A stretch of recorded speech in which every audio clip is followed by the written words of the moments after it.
Hello, and welcome to the Harvard Davis Center event called Socialist Sexualities, Expert Knowledge and Intimate Revolutions in Poland and Czechoslovakia. My name is Kristen Ghodsee. I am a professor of Russian and East European Studies at the University of Pennsylvania, and I will be moderating today's event with our two distinguished speakers who are coming to us live from Europe.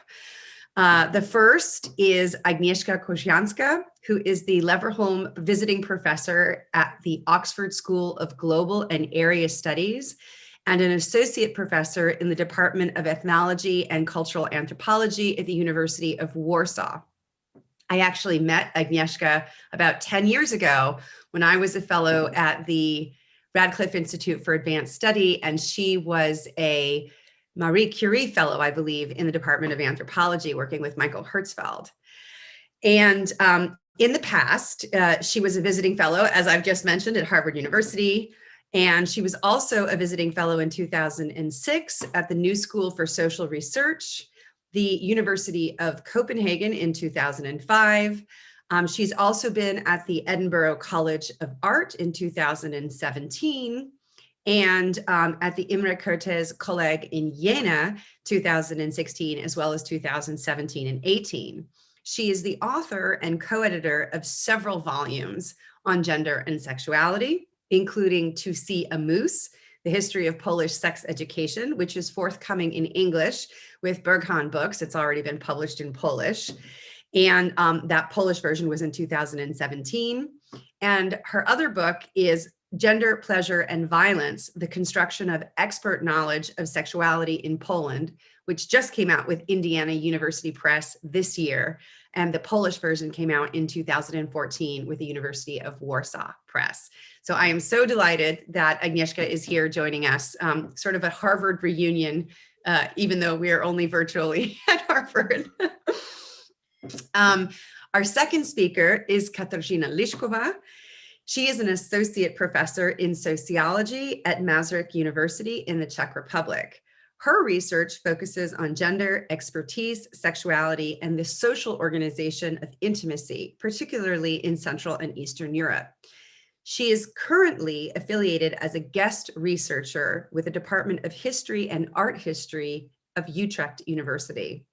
In the spring of 2021, she is a senior fellow at the Descartes Center for the History and Philosophy of the Sciences and the Humanities. She serves as an editorial board member for the European Journal for the History of Medicine and Health. She was also a Marie Curie Fellow, and at that time she was affiliated with Columbia University as well as with the Technische Universität in Berlin. Previously, she was at the New School for Social Research, as well as being a Fulbright scholar. And I met her when she was a visiting scholar at the Imre Kertész College in Jena, in Germany, in, I guess that was 2015-16, if I remember. We actually shared an office at that time. Her research on gender, sexuality, and expertise under state socialism was published by Cambridge University Press in a monograph titled Sexual Liberation, Socialist Style, Communist Czechoslovakia and the Science of Desire, 1945 to 1989, which won the 2019 Barbara Helt Prize for Best Book and received an honorable mention for the 2019 Adele E. Clark Book Award.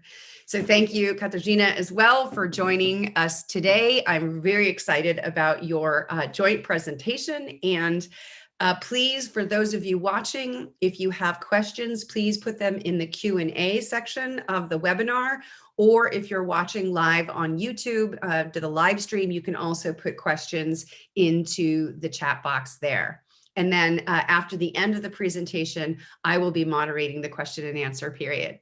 So without any further ado, I will turn it over to our two distinguished guests.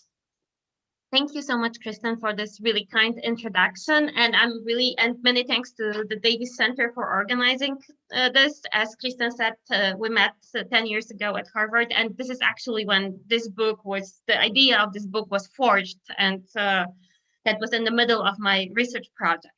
So let me share our screen to start. Okay, so we'll start with just a brief brief presentation of what was going on when it comes to sexuality in Czechoslovakia and in Poland. Kateřina, do you want to go? Yes, we will be sharing now at first to give you a timeline of the developments in these two countries, which at first were slightly different, because in Czechoslovakia, the research into sexual matters started already in full force already in the 1950s.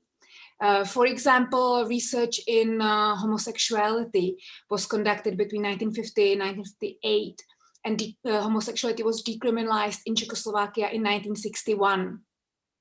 Yes, and in Poland, homosexuality was decriminalized already in 1932, and it was under socialism in 1969 when also homosexual prostitution, as it was called back then, was also decriminalized. Some things were happening at the same time across all of Eastern Europe. For example, new family codes were adopted in both of our countries in 1950, and those family codes equalized the standing of men and women in the household. But yes. continue. Oh, sorry. Yeah, and did things like they legalized divorce, for instance, at least the Polish one. Yes, divorce was also made easier in Czechoslovakia, and the standing of children, irrespective of if they were born in and out or outside of the marriage, was also made equal. So these were quite game-changing family codes. Czechoslovak sexological research continued on female orgasm. I will talk about it more in a bit. It first started in 1952. And in 1961, there was already a first conference which was fully devoted to the question of the female orgasm. Later on, in the late stages of socialism, between 1975 and 1980, there were sexual training techniques that were clinical tested. And again, I will speak more about that in a bit. So Poland, and I will say a little bit more in a few minutes about it, Poland didn't have such a developed research on female orgasm, but the issue was widely discussed already in 1967 in Sexual Life by Kazimierz Imieliński, and then later in 1978 by Michalina Wisłocka in the most popular Polish sex book, The Art of Love. Another important issue for the equality of women is obviously having abortion decriminalized. And that happened again in various Eastern European countries at about the same time, in Czechoslovakia in 1957. Yeah, in Poland in 1956. And as you know, in Poland, it only lasted until 1993 when abortion became a crime again. Another important question that I oftentimes get is about sexual education.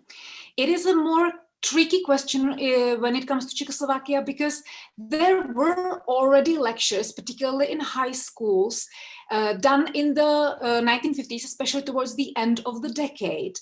But the fact is that the sex education remained somewhat scattered in Czechoslovakia. So even after 1973, when attempts were made at systematic sex education in schools, and again, those attempts occurred at about the same time in other countries of the Eastern Bloc, Czechoslovakia, unlike other countries, never introduced systematic sexual education in schools. Well, so Poland after World War II started with sort of more informal sex education organized by the Society for Conscious Motherhood, which was established in 1957, and they published extensively on sex education. But sex education appeared in Polish schools in the very early 1970s. And it continued till the end of socialism, but without any handbook. So it was only in 1987 when a really progressive handbook appeared in Polish schools, but it only lasted for 3 months, because after that it was removed under the pressure of the Catholic Church already in 1987. As you might have noticed, there are differences between the two countries when it comes to institutionalized sexological research. And indeed, Czechoslovakia had sexology as a medical discipline institutionalized fairly early on. There was an institute founded already in 1921. And during the war in 1940, the founding father of Czechoslovak sexology, Josef Hynie, published his medical textbook for medical students that remained cited and used for the decades to come. And immediately after the war had ended, Hynie assembled a team of sexologists around him. There were at first 5 or 6 people. And these people worked together without an interruption, and they have worked until today, of course, unless they died. But the fact remains that during the entire state socialism, there was a functioning team of these medical doctors and later also psychologists who were looking into sexual matters, who were conducting various kinds of research. And that is a very specific situation because no other human science discipline was in operation without an interruption in Czechoslovakia. In the late socialism, the institutionalization efforts accelerated. In 1970, Sexological Association became officially part of the Medical Association of Purkyně in Czechoslovakia. And then in the mid-70s, there was a host of ministerial guidelines for the discipline of sexology that made it possible for these experts to do various kinds of clinical trainings and also to train medical specialists in postgraduate training. And by 1981, these efforts were deemed finished, and medical sexology was, with the support of World Health Organization, declared in Czechoslovakia as part of healthcare services. Okay, so Polish history looks a little bit different. So the first, you can say, Polish publication in sexology is from 1905-6, and it's Docieków studiów nad życiem płciowym, from inquiries or studies into sexual life by Stanisław Purkiewicz, who was the first Polish sexologist. And he has a sexological practice in Krakow, and he really observed people having sex, and was like very into this, but it wasn't really well organized. But under socialism in 1963, Kazimierz Imiliński, the founding father of today's Polish sexology, became the first to get specialization in sexology, and he later in 73 and then 81 established Institute of Sexology, first in Krakow and then in Warsaw. So it was so similar to Czechoslovakia. Poland has this really strongly institutionalized sexology under socialism. Okay, and now Kateřina will talk about her research. Yes, I promised that I would speak more about the research on the female orgasm.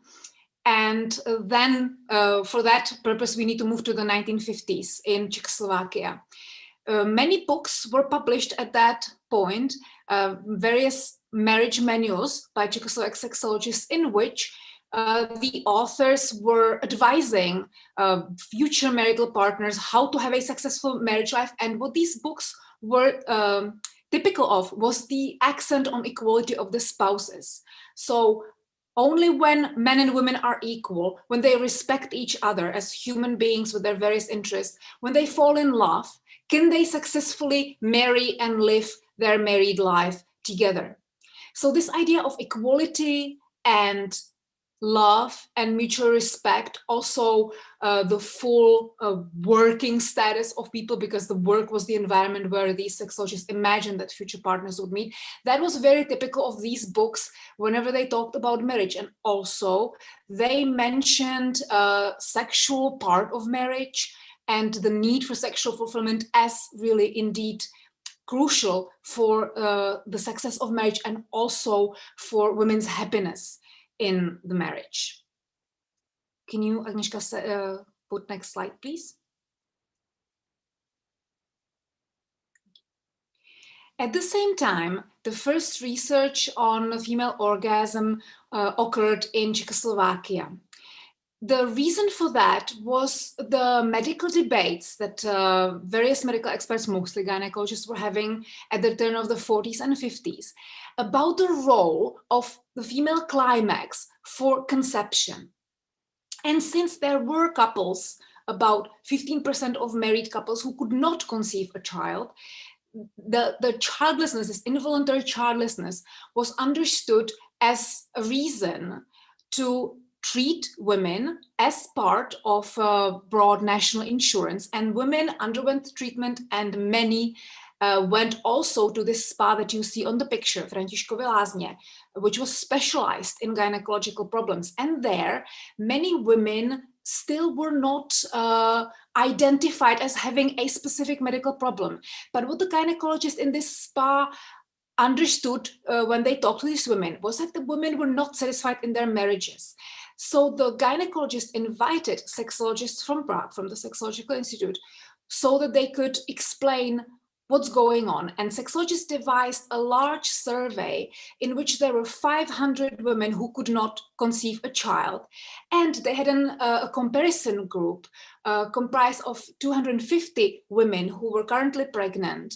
And they were comparing these two groups. So what they did was they conducted an hour-long interviews with each and every woman, and they were discussing various aspects of the lives of these women, from their family background and their childhoods and education and work situation, and of course the current marriage. And what they found out was that the women who could not conceive a child differed substantively from the control group of pregnant women, in that they did not indeed enjoy their sex lives. They had few orgasms and even felt negatively towards sexual intercourse. And importantly, they did not love their husbands or were not loved by their husbands. And that, in the early 1950s, sexologists concluded was the main reason why the marriages of these women were unsuccessful, and also why conception was not achieved by these women. Next slide, please. Yes. If we move to the normalization Czechoslovakia, that is the last 20 years, late socialism, there were more and more sexological books published by sexologists advising people on successful marriage. Those books were markedly different from those published in the 1950s. The main difference was that they recommended a gender hierarchy, the classical gender, traditional gender hierarchy for successful marriage. So women were assigned, at least discursively and symbolically, the domestic sphere, the upbringing of children. And if you read these books and did not know anything else about actual life in Czechoslovakia in late socialism, you would think that women just somehow moved en masse to the homes and did not continue in the workplace, because woman does not really feature as a working woman in the paid labor, which obviously is not the case. The women's participation in the labor force continued to grow. But these books really recommended strictly divided hierarchical gender arrangements, and only then can a marriage be successful, and only then can women be sexually satisfied. Next slide, please. One of those books that you just saw had those like nice hands with wedding bands, and that same book contained also these graphic images of sex positions, and there were dozens of various images like this, advising people in a detail how to have sex and for what various body types, or during pregnancy or during defloration, what are the most successful positions that people can use. You would not be surprised to hear that this book disappeared from the shelves, at least its first edition, within several weeks, because there was a hunger among people for exactly these types of very clear, for this very clear type of advice of how to have sex. So there was this book which contained both this gender hierarchical advice and a very open discussion and advice on how to have sex life that is pleasant for both partners. Next one, please. There was a specific situation in Czechoslovakia in the 1970s. I mentioned that there was a clinical research conducted on the female orgasm, and that was done by this psychologist and sexologist Stanislav Kratochvíl, whom you see on the photograph. Kratochvíl went in the late 60s to the United States and got acquainted with the work of Masters and Johnson. When he came back to Czechoslovakia, when he returned to his work of a psychologist in a psychiatric hospital in a neurological ward, he all of a sudden started hearing his patients who were neurotics complaining about their unsuccessful sexual life in their marriages. So Stanislav Kratochvíl invited spouses of these patients to the psychiatric hospital, and people then underwent a training really designed according to Masters and Johnson. So they were, of course, discussing the issues with both therapists. They were participating in group sessions, and during the nights they were practicing various sexual training things according to the problems they were having. They were given specific cards with advice. You see a picture for how to stimulate the clitoris. But of course, there were many pictures designed for particular problems they might have been having. And the married couple was practicing these sexual things in a soundproofed house that you see on the picture behind the therapists. Because obviously in a psychiatric hospital, it is difficult to have sex, but that's why Kratochvíl and his colleagues had these soundproof houses built, because according to Kratochvíl and his colleagues, privacy and locked doors were very important for a successful sex life, as was technique, in which they were providing ample advice. They had very large success rates, especially as long as the treatment was practiced in the psychiatric hospital, about 76% success rate for both men and women combined. Those rates went slightly down when the treatment turned to outpatient clinics later on, because at that point, women particularly refused to participate longer in the treatment. But at first, the treatment was very successful. Next slide, please. As you can see already, looking at Czechoslovakia, there were quite, let's say, scientific methods used by sexologists. You can see experiments with control groups, of course, large surveys, and of course, research done in clinical settings. So Czechoslovak sexologists were very much focused on their scientific credentials and their expertise. The situation was slightly different in terms of methods in Poland. Thank you. Yes, and Polish sexologists, they were often friends with Stanislav Kratochvíl, and there were joint seminars and conferences where all these methods were discussed. And Masters and Johnson were really well known to Polish sexologists, but they were also criticized because Polish sexologists believe that there are also other things at play, that sexuality is not only about the body, but it's also about everything else, that sexology has to be really interdisciplinary in order to fully understand sexual problems. And in order to fully educate society about sexuality, you have to put sexuality into a broader sociocultural context. So that's why they never conducted this kind of clinical research. They conducted statistical research, but the major source of information for Polish sexologists were their patients and also people, their correspondents, people who wrote letters and shared their stories and shared their problems. And these letters and this accounts, patients' accounts, were taken into consideration by Polish sex experts, and they were really quoted in their books, extensively quoted in the books, in sexological books.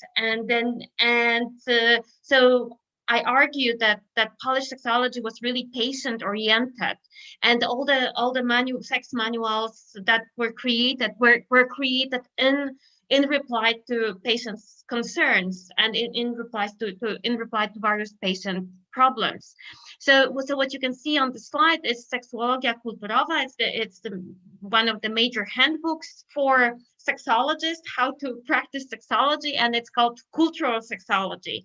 And Kazimierz Imieliński, the founding father of post-World War II Polish sexology, he argued that sexology is really interdisciplinary and should combine not only various branches of medicine and other natural sciences, but also pedagogy, law, psychology, and even somebody could insist theology, he said. And he said that sexology really needs to have a look at other aspects of sexuality: psychological, sociological, pedagogical, ethical, moral, legal, ethnographic, anthropological, biological, hygienic, religious, and medical. So that was this really broad picture of how sexuality should be understood. So, for instance, Michalina Wisłocka, who's the author of this most popular Polish sex book, and it's being estimated that 7 million copies of this book were sold in Poland, which is really a lot, given that Poland is 38 million. So this is the book which is in every Polish, it was and still is in every Polish household. So this is the first edition from 78. More about marriage maybe on the cover, but later editions were like this. So Wisłocka in one of the interviews said that this book is in fact a history of a few thousand women who came to see me in my room in the attic, because she was in the top floor in a Planned Parenthood clinic in Warsaw. So she really was, and patients loved her. If you talk to women who lived in Warsaw in the 1970s, they will all say, "Oh, that she was the best gynecologist and sexologist." So they were all very open. But the message, there is not so much about sexual pleasure in Poland in the 1950s, but in the 70s, the message was very similar to the situation in Czechoslovakia. So, for instance, in Wisłocka, in The Art of Love, where you can see also black and white pictures of positions, very similar to Czechoslovakia, although Polish pictures were also illustrated with how the penis penetrates the vagina. I don't know if we can talk about things like this at the American University, but hopefully yes. And so, for instance, this position was taken from Bronisław Malinowski, Sexual Life of Savages, which was also very popular at that time in Poland. But there was this physical dimension of sexual pleasure. But similar to Czechoslovakia, Wisłocka and other Polish experts of the time were talking a lot about about the hierarchy and about gender roles, and really traditional gender roles. So, for instance, Wisłocka wrote, you can be educated, you can work in science, you can be a professional, or you might be an activist, but at home and in love, a woman must be a woman, and a man man must be a man if they want to live a full life, avoiding disappointment and complexes. And she evokes her grandmother, who used to say, man is a hunter and woman is a bird he preys on. And she encourages girls to be difficult to be hunted. And she had this really interesting idea of masculinity. So she was saying that the husband should impress. He should be a famous or popular actor, a scholar, or a gentle or a great athlete, so that the woman can admire him and be proud of him. So there's a strong sexual hierarchy, similar to Czechoslovakia. But at the same time, there's this. But at the same time, women were, as Polish sexology was so patient-oriented, women were also very active patients, and very active in pushing sexologists if they wanted to hear more, or they wanted some ideas to be discussed, and they needed some changes in sexology. So for instance, another Polish sex expert, Zbigniew Lewsterowicz, who wrote this book, Sex Partnerski, Sex on Equal Terms, he was a columnist at ITD, etc., a super popular student magazine. He served as a columnist there for more than 20 years.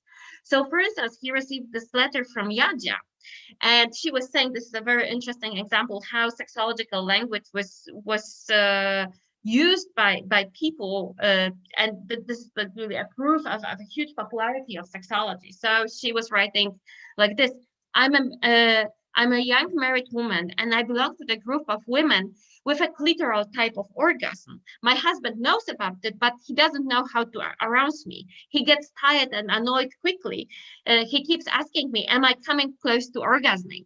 And and then she continues that sexologists should really push husbands to be more educated about women's pleasure, and especially about clitoral pleasure. So there's this strong dialogue between sexologists and their patients about pleasure, and so there are no research, but the source of knowledge, and then how the knowledge is presented, because in order to answer this kind of questions, there's a lot of discussions on clitoral stimulation, like this article here. So sexual pleasure is being discussed in various ways in Polish sexology. So these are not only positions like in Wisłocka, but also clitoral stimulation.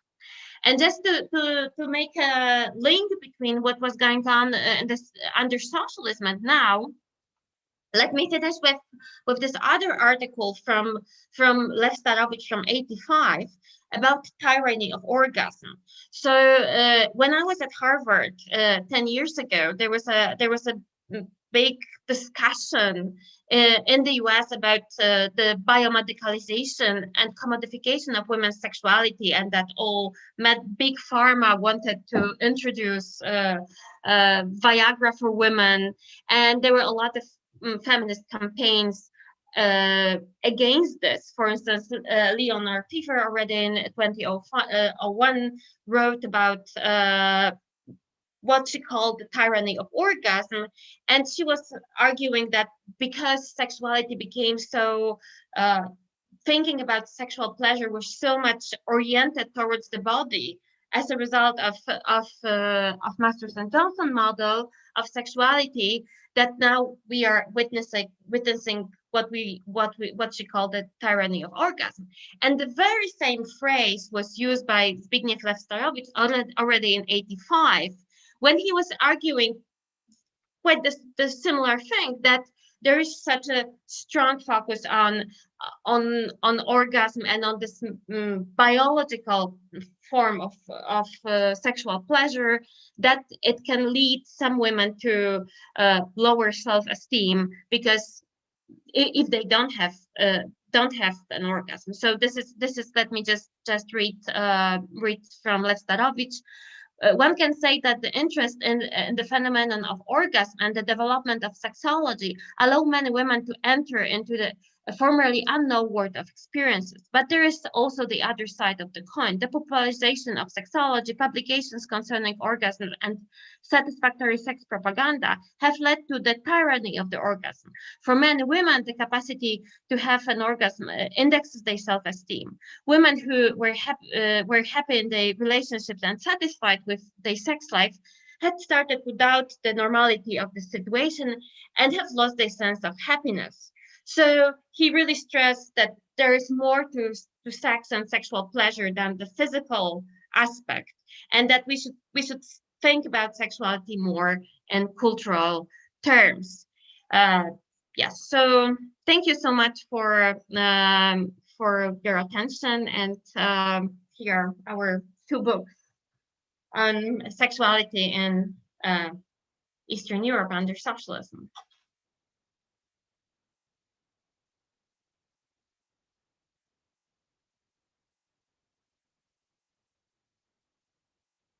Kristen, you are muted. I'm muted. Yeah, that's That is the forever comment on these things. You're muted. So thank you so much for your presentation. It's so great to see how you guys have integrated your presentation together.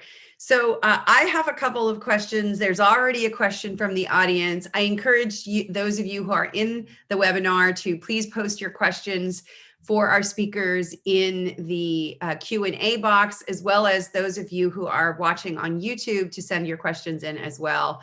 I'm going to get a feed of those, and I will try to get through as many of those as I can. So the first question comes from an audience member, and she asked, I understand that Poland has long been very Catholic, while Czechoslovakia and now the Czech Republic has been less so. Do you think that religion may have had some influence on the way that these two countries approached research on sexual behavior? Well, thanks so much for this question. So I think we've been talking about this for quite a long time, because as you can see, there are so many similarities in the 70s between the two countries. So there are black and white pictures of there's a black man with white woman having sex. There is the idea of hierarchy, which is so strong in the 70s in both countries. And Poland, as the question says, Poland is Catholic, and Catholicism becoming really significant, especially in the late 70s when Karol Wojtyła became the Pope. And then Czechoslovakia is the most secular society you can imagine. And still there are this similarities. So I'm not denying that the church play a role, but at the same time, I think it cannot explain everything. And I think that's why we also wanted to merge the two presentations, because I think there are also other things at play, such as certain there's the role of the state, which pushes men and women to be in this. I think that Kateřina perhaps can say more about this for Czechoslovak case.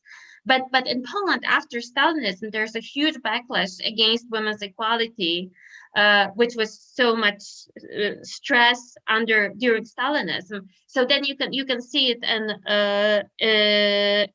in sexological literature that there's a really strong push in the 70s for sexual liberation, but not necessarily for gender equality.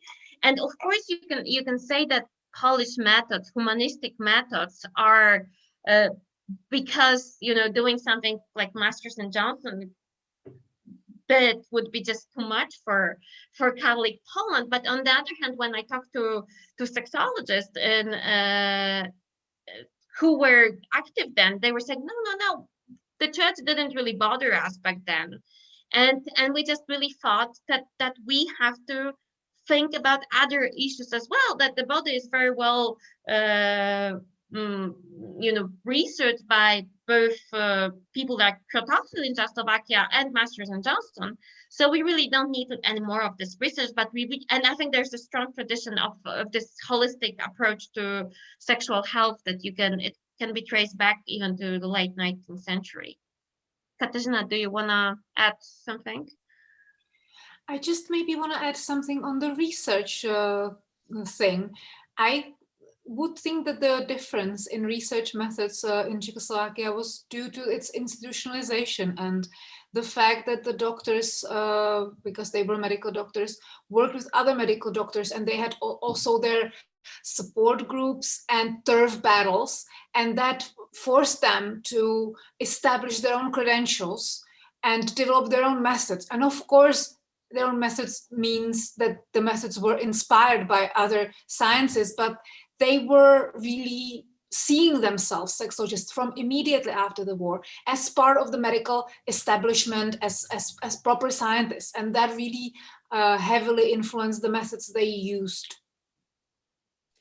Wonderful, thank you. So we've got a lot of questions coming in. One of the things that I just want to jump in and ask, because it's related to what you were just both talking about, is the extent to which the state in either Poland or Czechoslovakia was somehow like taking responsibility for this research and sort of promoting it as somehow kind of an ideal benefit of living in a in a socialist society. I know that when the Bulgarians translated, for instance, Siegfried Schnabel's book, Man and Woman Intimately, into Bulgarian, they put a little preface on the front of it saying, well, you know, we're a little squeamish about talking about sex, but it's our responsibility as the state to teach our young people how to have good, proper socialist sex so that they're not, you know, exposed to some sort of weird, deviant sex from the capitalist West. Do you find similar narratives of the unique benefits of the humanistic approach to sexology or the clinical approach to sexology that you guys are talking about? Do you want to go first, Kateřina? Go. Well, so when The Art of Love was written, there were a lot of controversies. Should this book be published or not? Because it had so many pages on female orgasm that there were some concerns that maybe it's more like pornography, Western pornography, not the real socialist love. But then the book was presented as how to teach, exactly as you said, how to teach socialist young marriages to have proper sex, and this is why the book could be published. So and sexology was really very much promoted by the state, and in a sense, sexologists managed to convince the party that this humanistic method is something unique, and they even have us in a psychiatric hospital in Poland. In Warsaw, they had a separate entrance to feel people, more like at home. They never wear typical white clothes as doctors did, but they have just suits. So they were arguing that this is better way, and they always put this thing for that they're different than in the West, but they also drew from the West a lot. I can just say a little bit more later about this. Yeah, it is true that the first research into female orgasm was actually connected to reproductive health and to obviously nationalized health insurance. So that's already one clear framework. The conference on the female orgasm in 1961 that I mentioned started with the opening statement from the main gynecologist saying the socialist society cannot idly stand by when human love is not being fulfilled. So it was maybe the obligatory part to open a conference, but in this, the socialist society was invoked. And so the clinical research from the 70s, Kratochvíl's research in the psychiatric hospital, was also financed by the Ministry of Health. So everything, but because the state really was really much more everywhere than it is in, say, Western types of societies. But it is necessary to stress that these sexologists were operating according to their own logic. It is not... it would be incorrect to think that it was the state who was tasking them with something. It was rather the other way around, that they were doing their own research, tasked by, as scientists usually are, by questions and unresolved things and what they saw in clinical practice as necessary. And that was what the driver for them. And of course, they could use the state strategically to get finances, to get access to ministries as experts, which occurred from the 70s on, really on a large scale. And they were giving their advice to the state in a considerable amount of cases. Great. Can I add just one sentence? Sorry, that also in Poland, sexology was fully funded by the state, and this humanistic approach was also supported by inviting, I know, art historians or sociologists or anthropologists to be part of sexological training. Thank you. Okay, so I'm going to try to combine some questions together here because we're getting a lot of great involvement from the audience. So two related questions. The first is, could you talk a little bit about the sexologists themselves as a profession? And this person is saying, that they're thinking, they have in mind the fate of sociologists, for instance, in Eastern Europe or the USSR. So the question is, was there any purge of various kinds against them during the entire socialist period? And then if yes, what did the pattern of those purges look like?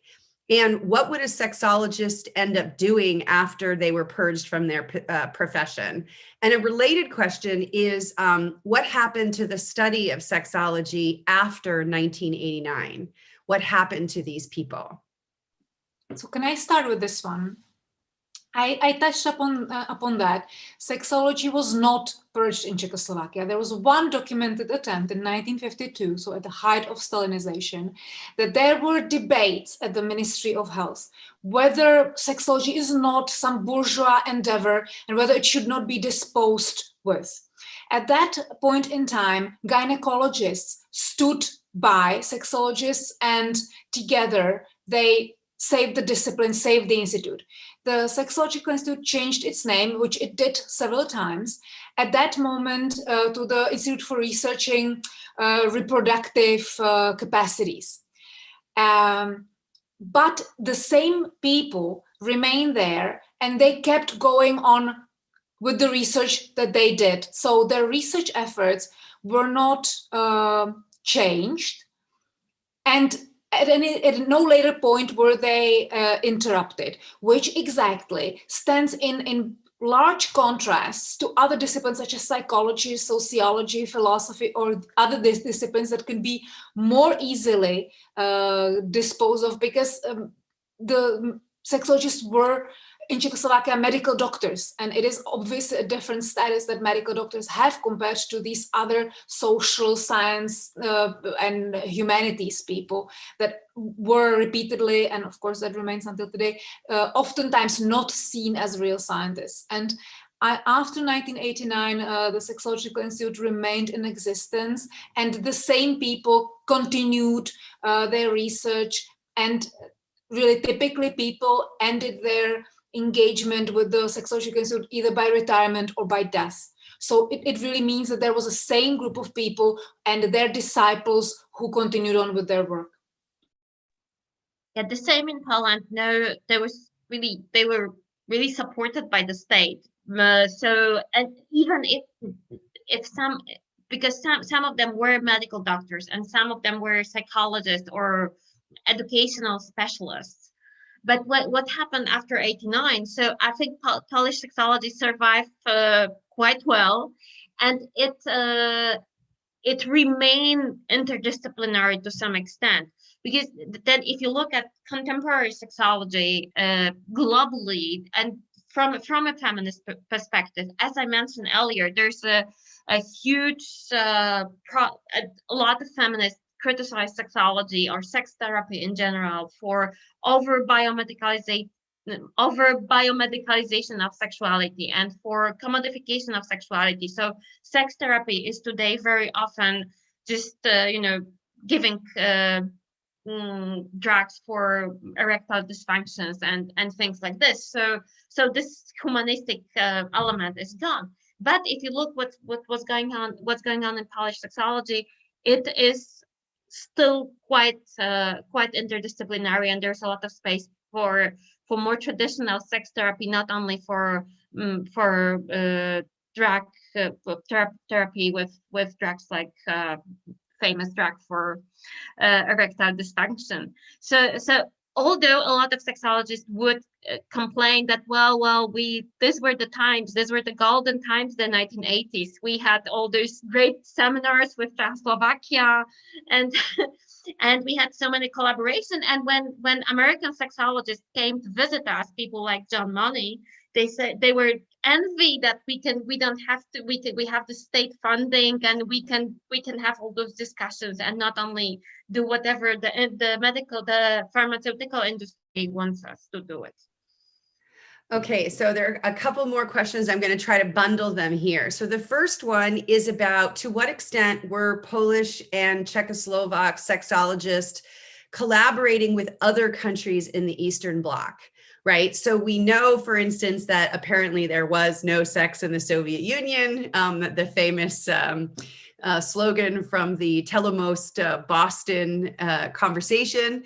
But on the other hand, the GDR, Eastern Germany, was extremely progressive in some of these ways, and obviously Romania was not. So can you talk a little bit about intra-bloc collaboration? So not just collaboration with the West, but also collaboration with the other countries. Another set of questions revolves around sexological attitudes towards homosexuality, specifically lesbianism. You talked a little bit, and how it was treated within the sexological literature. And then one other person explicitly asked about prostitution. So can you talk a little bit about the treatment of prostitution in the sexological literature? I think one of the slides talked about the decriminalization of what they called homosexual prostitution. So what about heterosexual prostitution? So three quick questions there. One about prostitution, one about the treatment of homosexuality, and the third about collaborations with other Eastern Bloc countries. You can answer all three or selectively. Should I go first? So briefly, so lesbianism was really not a big topic, because as homosexuality was legal, and sexologists had some patients who were homosexuals who wanted not to be homosexuals anymore, but they were mostly men, and they hardly ever had any lesbian patients. And so there's really little that is in 20 years of left-Starovic writing for student magazine ITD. There are only three very short articles on lesbianism, saying, you know, he was saying just, well, that this is a form of female sexuality, homosexuality, and it goes way back to Sappho and so on. So there's really very little. And the same with prostitution. There's sexologists didn't really talk much about prostitution. There are some accounts, but this wasn't any major topic. But at the same when it comes to collaboration, there's a huge collaboration between Poland and Czechoslovakia, with conferences and exchanges, translations. Kratochwil had quite a few books translated into Polish. And then also Polish books were translated to other Eastern European languages. And I think, Kateřina, I will give it to you to continue. Yeah, I could very easily just say it was very similar in Czechoslovakia. A lot of collaboration within the bloc.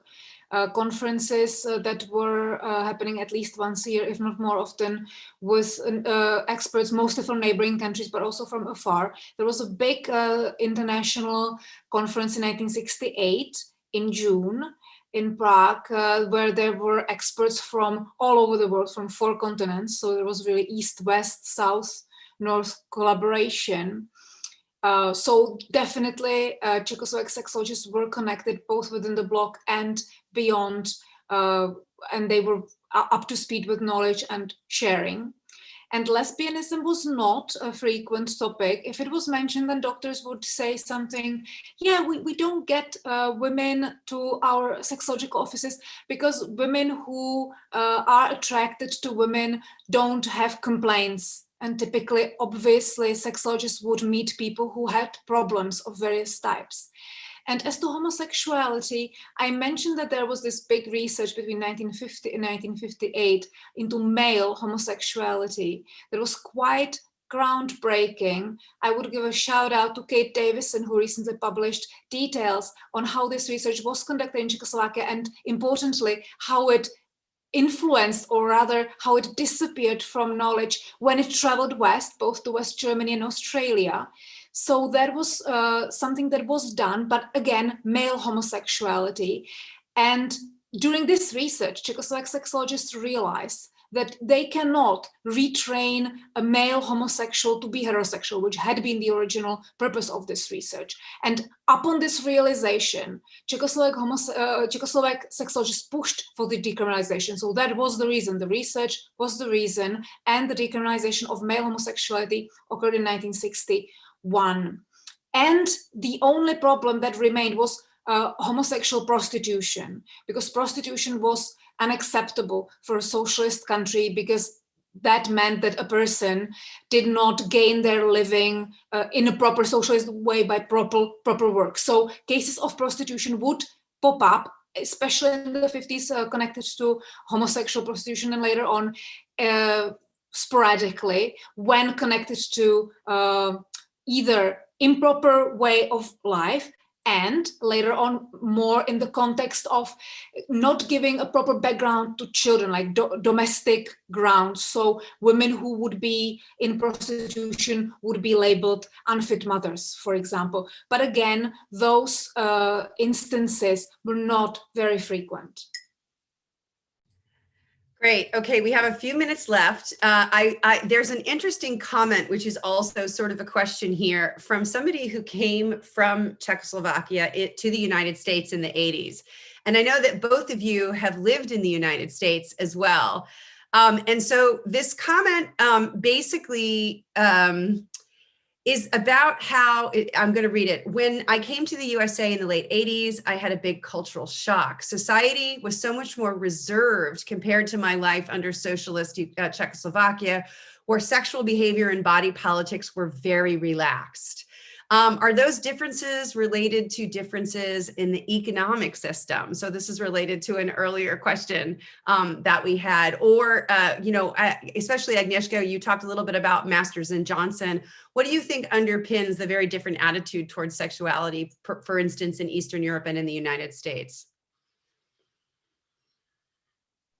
Well, I think from my research perspective, I would argue that this economic element is important here for the development of science. So if you have science which is being fully funded by the state, and of course the state can censor the science for its own reasons, but then this really interesting method of looking at sexuality from an interdisciplinary perspective couldn't be so easily developed now when sexology is mostly funded through pharmaceutical industry. So this is something we see all over the world, that sex research are being really generously funded by the industry. So I think that we tend to think that Eastern Europe should catch up with the West. So one of my interview partners told me, well, I already mentioned this about American sexologists. Well, they envy us that we could have those prolonged discussions with art historians about changing ideas about the body, or we could have, and they even hired a priest in one of sexological units to help transgender patients to transition, spiritually, so to be a good Catholic woman or to be a good Catholic man after transition. So, and it was all funded by the state. So I think that also in terms of the church and the state relation, it's also interesting here. But I think that at least when it comes to sexology, how it is being funded, it really changes changes thinking about it. Kateřina, do you want to jump in here? Oh, absolutely, because it was a question about Czechoslovakia. So yes, I want to say something. While the discourse changed to this gender hierarchical one, at the same time, the state policies remained fairly equal. Meaning women were not pushed out of the workforce. They were having their independent income. They were getting education so they could earn reasonably good wages. There were state policies for childcare and maternity benefits, and they were really tied to mothers, which is the double bind, right? Because you have this gender hierarchy discourse which accentuates women as mothers, but that also means that the money is tied to women, not men. So if a divorce occurs, and it did occur in Czechoslovakia, then women ended up with both children and the money for the children. So by the 80s, women were really oftentimes divorced with children, but also with money, and oftentimes even more money than they had compared to when they were married. So there is a very, very kind of twisty situation, which ends up with women being in the position of agency. And that really makes for women's decision-making and equality in a much better way than a situation in which women don't have these economic liberties and securities, right? So I think that helps explain a lot why women from the East were used to their independence and also sexual openness, because that sexual openness, as I showed, as Agnieszka also talked about, kept getting more and more open for people. So while the gender discourses were hierarchical in late socialism, sexuality was not silenced. So there was a really advantageous situation of broadening economic liberties, broadening discourse on sexuality, and this gender hierarchical discourse had definitely ambiguous effects, but one of them was that women were connected with the money for the children. All right. Well, thank you so much for your wonderful talk and your wonderful answers to these questions. For those of you listening, if you're on the Zoom chat, there is a 30% off code from Indiana University Press so that you can buy Agnieszka Kościańska's book, Gender, Pleasure, and Violence. I also highly recommend that you check out Sexual Liberation Socialist Style, which is available from Cambridge University Press. Both of these books are incredible. I believe I just got a message saying that the code for Agnieszka's book has also just been posted to YouTube. So please, I mean, we all should be giving you claps. I don't know how to do that, but thank you very much for joining us from Europe. And this has been a really enlightening and wonderful conversation. And for those of you who are watching, if you know people who would be interested, I believe this will be archived on YouTube, as well as maybe perhaps on the Davis Center site. I'm not really sure, but we will make sure that it's available to people who are interested in watching it in the past. Thank you very much. Thank you. Thank you for inviting us.